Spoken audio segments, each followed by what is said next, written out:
Мэдээллийнхэнд та бүхэнд хүмүүсийн сонирхлыг татаад байгаа минималист буюу энгийн амьдралын хэв маягийн талаар товчхон мэдээлэл өгье.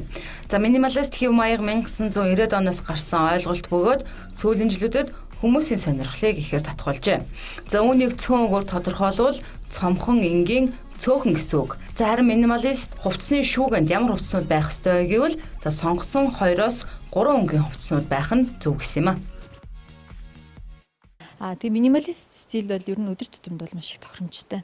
Минималист стилийн юм бол ерөөхдөө хит тийм одоо хит том хэлбэр эсвэл одоо хит их фактор эсвэл одоо деталь хэсгүүд хит их төвлөрсөн тийм биш маш энгийн цомхон хоосон гэсэн тийм ер нь утга санааг агуулдаг.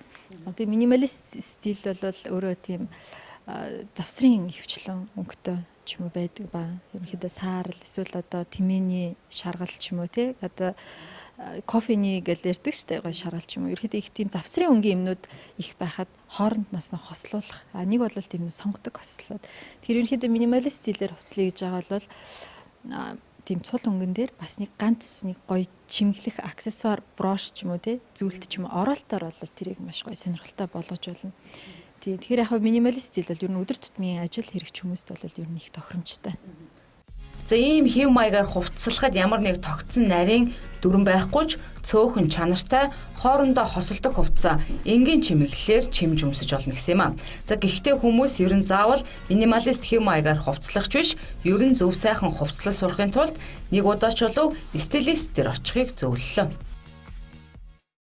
Фэшн одоо энэ мэдрэмж сенс гэдэг бол бас яг зарим хүнд бол төрөлх юм байна. Зарим хүмүүс бол тэрийг заашгүй судлах бас шаардлагатай л да. Үнэхээр өөрт нь бол тийм мэдрэмж үзчихэл одоо сургуульд сурах болцоог үйл ядаж одоо мэрэгжлийн үнээр очиод одоо стилист яагаад бусад орнуудад стилист гэдэг мэрэгжил хамгийн одоо үнэтэй эрэлт хэрэгцээтэй байдаг вэ гэхлээр хүн болго өөрийн гэсэн стилийг бүрдүүлж бусдаас онцгой байхын тулд тэр стилист хэрэгтэй байдаг.